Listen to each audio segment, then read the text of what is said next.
गृहमंत्री अमित शाह का जम्मू कश्मीर से कांग्रेस नेशनल कॉन्फ्रेंस और पीडीपी पर हमला। मेंढक की रैली में बोले 3 परिवारों ने वादी में दहशतगर्दी फैलाई। अमित शाह बोले 3 परिवारों ने जम्मू कश्मीर के युवाओं के हाथों में पत्थर थमाकर उनका भविष्य बिगाड़ा। हमने युवाओं को लैपटॉप दिए। नेहरू, गांधी, अब्दुल्ला और मुफ्ती परिवार पर हमलावर। अमित शाह बोले ये चुनाव 3 परिवारों के राज को खत्म करने वाला चुनाव। जम्मू कश्मीर में आतंक नहीं देंगे। अमित शाह बोले जम्मू कश्मीर में पहले हर रोज गोलाबारी होती थी क्योंकि पहले यहाँ के आका पाकिस्तान से डरते थे। शाह बोले अब यहाँ गोलाबारी नहीं होती है क्योंकि अब पाकिस्तान पीएम से डरता है। भारत अब गोली का जवाब गोली से देगा। मेंढक के अमित शाह ने कहा कि सरकार बनने पर जम्मू कश्मीर में 500 यूनिट फ्री बिजली देंगे। जम्मू को आईटी हब बनाएंगे। जम्मू कश्मीर में चुनाव प्रचार के लिए जाएंगे राहुल गांधी। 23 सितंबर को श्रीनगर में रैली को करेंगे संबोधित। जम्मू कश्मीर में बोले कांग्रेस अध्यक्ष मल्लिकार्जुन खड़गे, जम्मू कश्मीर के लिए हमने 7 गारंटी की घोषणा की। जम्मू कश्मीर को राज्य का दर्जा वापस दिलाना हमारी प्राथमिकता। फारूक अब्दुल्ला ने बीजेपी पर हमला बोला, कहा वो खुद गलती करते हैं और फिर हमें पाकिस्तानी कहते हैं। हमें पाकिस्तान से क्या लेना। अब्दुल्ला बोले जम्मू कश्मीर एक मुस्लिम बहुल राज्य है, इसलिए बीजेपी ने इसे केंद्र शासित प्रदेश बनाया और क्षेत्र को विभाजित किया। जम्मू कश्मीर में बीजेपी नेता देवेंद्र सिंह राणा पर उमर अब्दुल्ला का पलटवार। कहा बीजेपी में जाने के बाद उनके स्वास्थ्य पर असर पड़ा है। वो बीमार लग रहे हैं, उन्हें अपने स्वास्थ्य का ख्याल रखना चाहिए। जम्मू कश्मीर के रियासी में बोले बीजेपी सांसद अनुराग ठाकुर, जनता ने लोकतंत्र में विश्वास व्यक्त किया है। लोगों ने आतंकवाद और अलगाववाद को नकारा है। अनुराग ठाकुर बोले जम्मू कश्मीर की जनता शांति और खुशहाली चाहती है। चुनाव को लेकर जनता में उत्साह है। चुनाव के बीच हरियाणा कांग्रेस में अंदरूनी कलह जारी। सूत्रों के मुताबिक टिकट बंटवारे में हुड्डा गुट को मिली तरजीह से कुमारी शैलजा नाराज। शैलजा गुट का दावा, टिकट बंटवारे में पार्टी ने नजरअंदाज किया करने नहीं गई है कुमारी शैलजा। हरियाणा चुनाव पर भी बोले मंत्री बीएल वर्मा, हरियाणा में कांग्रेस की हार तय है। हार के डर से कांग्रेस में कोई नाराज है तो कोई प्रचार नहीं कर रहा है। कुमारी शैलजा को बीजेपी के ऑफर पर भड़के मल्लिकार्जुन खड़गे, बोले बीजेपी पहले अपना घर संभाले, हम सब साथ हैं। हरियाणा के सीएम नायब सिंह सैनी ने दावा किया है, बोले लोग उत्साहित हैं, हम तीसरी बार सरकार बनाने जा रहे हैं। नायब सैनी ने निशाना साधते हुए कहा कांग्रेस भ्रष्टाचार के दलदल में फंसी हुई है, इनका घोषणा पत्र झूठ का पुलिंदा है। दिल्ली बीजेपी अध्यक्ष वीरेंद्र सचदेवा ने केजरीवाल पर साधा निशाना। बोले केजरीवाल सरकार ने जाते जाते भी दिल्ली वालों को स्वच्छता और लैंडफिल साइट की सफाई पर धोखा दे दिया। सचदेवा बोले केजरीवाल ने 2024 नगर निगम ने सुप्रीम कोर्ट में हलफनामा देकर कहा कि 2028 से पहले साफ नहीं हो सकेगा। संदीप दीक्षित ने अरविंद केजरीवाल पर साधा निशाना। कहा बीजेपी के एजेंट के तौर पर काम कर रहे हैं केजरीवाल, कांग्रेस नंबर 1 या दूसरी नंबर की पार्टी। राशिद अल्वी का बड़ा बयान। कहा मुझे डर है कि बीजेपी ने अपनी एजेंसियों को अरविंद केजरीवाल को जमानत देने का निर्देश दिया ताकि कांग्रेस के खिलाफ प्रचार कर सके केजरीवाल। धारावी में प्रदर्शनकारियों के बवाल पर बड़ा ऐलान। मस्जिद के अवैध निर्माण को तोड़ने की आज होने वाली कार्रवाई पर रोक। बीएमसी ने 8 दिन का समय दिया। मुंबई के धारावी में सड़क पर उतरा था मुस्लिम समाज। मस्जिद के अवैध निर्माण पर एक्शन का किया विरोध। प्रदर्शनकारियों ने बीएमसी की गाड़ियों पर तोड़फोड़ की, बनाए रखने की अपील की, बाद में वापस लौटी पुलिस। धारावी में मस्जिद विवाद के बीच मस्जिद के ट्रस्टियों ने बीएमसी को लिखी चिट्ठी, अवैध निर्माण हटाने के लिए 4 से 5 दिन का वक्त मांगा।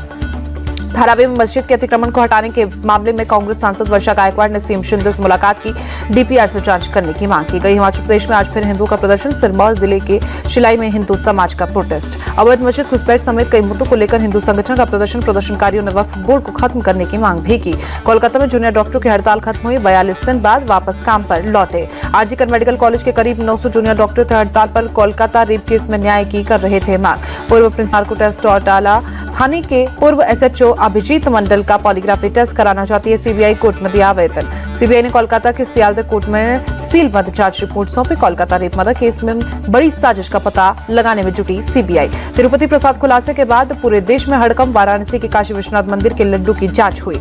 मंदिर प्रशासन ने प्रसादम सेंटर जाकर लड्डू की जांच की। प्रसाद की क्वालिटी और पवित्रता की जांच की गई। जांच के बाद बोले वाराणसी के एसडीएम, जिस घी से लड्डू बना उसका टेस्ट कराया गया, प्रसाद में किसी तरह की गड़बड़ी नहीं मिली है।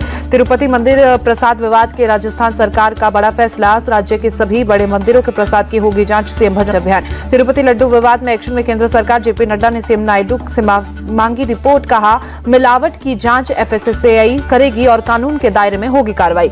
प्रसाद में मिलावट के विवाद पर टीडी की वेबसाइट पर दावा, लड्डू की गुणवत्ता को सही कर दिए जाने का दावा किया गया। तिरुपति प्रसाद विवाद पर बोले केंद्रीय मंत्री बीएल वर्मा, ये करोड़ों लोगों की आस्था पर आघात है। मामले में जो लोग दोषी होंगे उनके खिलाफ सख्त कार्रवाई होगी। तिरुपति प्रसाद विवाद को लेकर बोले राजस्थान बीजेपी अध्यक्ष मदन राठौर, ये पूरे देश की आस्था का मामला, इसकी जांच होनी चाहिए। प्रसाद विवाद में केंद्रीय मंत्री आंध्र प्रदेश के सीएम ने जो कुछ भी कहा है वो बहुत गंभीर है, इसकी पूरी जांच होनी चाहिए। तिरुपति के लड्डू विवाद में कूदे नेता प्रतिपक्ष राहुल गांधी। एक्स पर लिखा प्रसाद के अपवित्र होने की खबरें परेशान करने वाली। तिरुपति प्रसाद विवाद को लेकर बोले कांग्रेस सांसद प्रमोद तिवारी, चंद्रबाबू जिस पार्टी पर आरोप लगा रहे हैं वो बीजेपी के करीब है। इसके लिए टीडीपी, बीजेपी और वाईएसआर कांग्रेस तीनों पार्टियां जिम्मेदार है। तिरुपति प्रसाद विवाद मामले पर बोले आरजेडी सांसद मनोज झा, मामले की जल्द से जल्द जांच होनी चाहिए और दोषियों के खिलाफ सख्त कार्रवाई हो। तिरुपति प्रसाद विवाद पर बोले बिहार के डिप्टी सीएम विजय सिन्हा, ये बेहद दुर्भाग्यपूर्ण, आस्था पर चोट करने वालों के खिलाफ सख्त कार्रवाई होनी चाहिए। ये काम माफी लायक नहीं है। महाराष्ट्र विधानसभा हो सकते हैं चुनाव। संजय राउत ने शिंदे सरकार पर साधा निशाना, बोले महाराष्ट्र में कायर सरकार है। सीएम शिंदे केवल वही चुनाव लड़ते हैं जहां वो पैसे से वोट खरीद सकते हैं।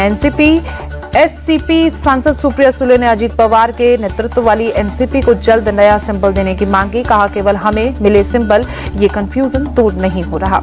पुणे में MIT कॉलेज के कार्यक्रम में बोले नितिन गडकरी, राजा ऐसा हो जो आलोचना झेल सके, उस पर आत्मचिंतन करे, यही लोकतंत्र की सबसे बड़ी परीक्षा। नितिन गडकरी बोले राजनीति में खुद का कोई अस्तित्व नहीं रहा। हम ना ही राइटिस्ट हैं और ना ही लेफ्टिस्ट, हम आगे हैं। यूपी सीएम योगी आदित्यनाथ ने गोरखपुर में लगाया जनता दरबार, एक कर लोगों की समस्याएं सुनी।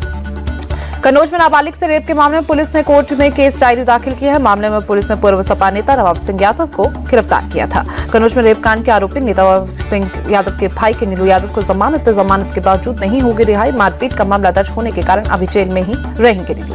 भुवनेश्वर में आर्मी अफसर की मंगेतर से मारपीट के मामले को लेकर बवाल। बीजेडी के कार्यकर्ताओं ने राजभवन का घेराव कर विरोध प्रदर्शन किया। आज से 3 दिनों के अमेरिका दौरे पर पीएम मोदी राष्ट्रपति बाइडेन से मुलाकात के अलावा क्वेड समिट और संयुक्त राष्ट्र के कार्यक्रम में शामिल होंगे। सबसे पहले अमेरिका के फिलाडेल्फिया मोदी से पहले ही दिन क्वेड नेताओं ने चौथे शिखर सम्मेलन में हिस्सा लेंगे। डेलावेयर के विलमिंगटन में आयोजित हो रहा है सम्मेलन। क्वेड में भारत, अमेरिका, जापान और ऑस्ट्रेलिया शामिल। क्वाड नेताओं के शिखर सम्मेलन के लिए संयुक्त राष्ट्र मुख्यालय तैयार। भविष्य के शिखर सम्मेलन यानी SOTF में भी भाग लेंगे पीएम मोदी। अमेरिका के डेलावेयर में आर्कमेरे अकेडमी में भी क्वाड सभा के कार्यक्रम यहीं पर होगा। कैंसर मूनशॉट कार्यक्रम और रात्रि भोज। 23 सितंबर को संयुक्त राष्ट्र की ओर से आयोजित समिट ऑफ द फ्यूचर में शामिल होंगे प्रधानमंत्री। न्यूयॉर्क में संयुक्त राष्ट्र महासभा आयोजित होने पर जा रहा है कार्यक्रम। न्यूयॉर्क आइलैंड के प्रसिद्ध इंडोर एरिना में कल पीएम मोदी का कार्यक्रम। नासाउ वेटरन्स मेमोरियल कॉलेजियम में कल प्रवासी भारतीयों को संबोधित करेंगे पीएम मोदी। जम्मू कश्मीर में रियासी आतंकी और सुरक्षा बलों के बीच मुठभेड़, दोनों से कई राउंड फायरिंग गोलियां चलाई। रियासी में सर्च अभियान चला रहे हैं पुलिस और सुरक्षा बल के जवान। इलाके में सुरक्षा व्यवस्था बढ़ा दी गई है। सड़क दुर्घटना में जान गंवाने वाले BSF के 3 जवानों को हुमहावा गांव में दी गई श्रद्धांजलि। कल बड़गांव जिले में हुआ था हादसा। एयर मार्शल अमरप्रीत सिंह होंगे देश के अगले वायुसेना प्रमुख। 30 सितंबर को संभालेंगे कार्यभार। अभी एयरफोर्स के उप प्रमुख हैं एयर मार्शल अमरप्रीत सिंह। 30 सितंबर को रिटायर होंगे वर्तमान air chief marshal Vivekram Chaudhari. Ladakh में सेना के रेस्क्यू में स्थिरिंग रेस्क्यू अभियान की प्रैक्टिस शीतल हेलीकॉप्टर और AHL ध्रुव हेलीकॉप्टर ने भी भाग लिया। कानपुर में साधु दंपति को कार सवार ने कुचला। आंदेश्वर मंदिर के पास बैंक करते समय हादसा हुआ। मंगला आरती के शामिल होने आए एक भगत ने सड़क किनारे साधु दंपति को कुचला। हादसे के बाद कार सवार मौके से फरार। CCTV कैमरों में मदद से आरोपी की जांच जारी। गुजरात के अहमदाबाद राजकोट लाइन पर किम रेलवे स्टेशन के पास बड़ा हादसा टला। अब लाइन ट्रैक पर खुला मिला फिश प्लेट।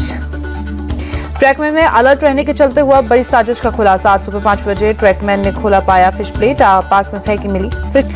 लखनऊ में भीषण सड़क हादसा। तेज रफ्तार कार ने कई गाड़ियों को मारी टक्कर, कई लोग घायल। गुस्साए लोगों ने कार में तोड़फोड़ की। मौके पर पहुंचकर पुलिस ने स्थिति को नियंत्रण में किया। मोतिहारी में अज्ञात बदमाशों ने शोरूम में घुसकर शोरूम मालिक पर चाकू से हमला किया। 7 सेकंड में 16 बार चाकू से वार कर फरार हुए बदमाश। हमले में गंभीर रूप से जख्मी हुए दुकान मालिक का अस्पताल में चल रहा इलाज। लूट के इरादे से आए बदमाशों ने हमला किया था। बिहार में अपराधियों के हौसले बुलंद। पूर्वी चंपारण में बंदूक की नोक पर दुकानदार से लूटे 2 लाख रुपए। झारखंड में 2 दिनों की सामान्य स्नातक स्तरीय संयुक्त प्रतियोगिता परीक्षा शुरू। परीक्षा में किसी भी तरह की गड़बड़ी को रोकने के लिए पूरे राज्य में मोबाइल इंटरनेट सेवाएं ठप की गई। आज और कल ठप रहेंगी मोबाइल इंटरनेट। बड़ौद में महिला के साथ पानी की पाइपलाइन डालने वाले ठेकेदार के लोगों ने मारपीट की। वीडियो वायरल हुआ। पुलिस ने मुकदमा दर्ज किया। NIT पटना में आंध्र प्रदेश में रहने वाली एक छात्रा ने किया सुसाइड। छात्रा के पास से पुलिस ने सुसाइड नोट भी बरामद किया। पहले सुसाइड की वजह से जानकारी नहीं होने पर कल रात छात्रों ने हंगामा किया था। सुसाइड नोट में पारिवारिक कारणों से आत्महत्या की बात सामने आने का आज माहौल शांत है। अंतर्राष्ट्रीय तटीय सफाई दिवस आज मुंबई के गिरगांव चौपटी बीच पर चलाया गया स्वच्छता अभियान। अंतर्राष्ट्रीय तटीय सफाई दिवस पर मुंबई के जुहू बीच पर स्वच्छता ही सेवा कार्यक्रम का आयोजन। CM शिंदे और केंद्रीय मंत्री भूपेंद्र यादव शामिल हुए। बोले सीएम शिंदे महाराष्ट्र के पास 720 किलोमीटर का तटीय क्षेत्र, इसे साफ रखना हमारी जिम्मेदारी। पीएम मोदी की प्रेरणा से पूरे देश में स्वच्छ अभियान। दिल्ली के चाणक्यपुरी में इस्पात मंत्रालय ने स्वच्छ रन का आयोजन किया, बड़ी संख्या में शामिल हुए लोग। अंतर्राष्ट्रीय तटीय सफाई दिवस के अवसर पर तिरुवनंतपुरम में सफाई, शांगुमुंगोम बीच पर एनसीसी कैडेट्स ने चलाया सफाई अभियान। चेन्नई के मरियम बीच पर भारतीय तटरक्षक बल ने चलाया सफाई अभियान। चेन्नई निगम कई एनजीओ के साथ साथ आम लोगों ने भी भाग लिया। भारी बारिश के बाद यूपी के अररिया में बाढ़ जैसे हालात, कई जगहों पर भरा पानी, लोगों की परेशानी बढ़ी। वाराणसी में भारी बारिश के बाद गंगा नदी का जलस्तर बढ़ा, नाव सेवाएं अस्थायी रूप से बंद की गई।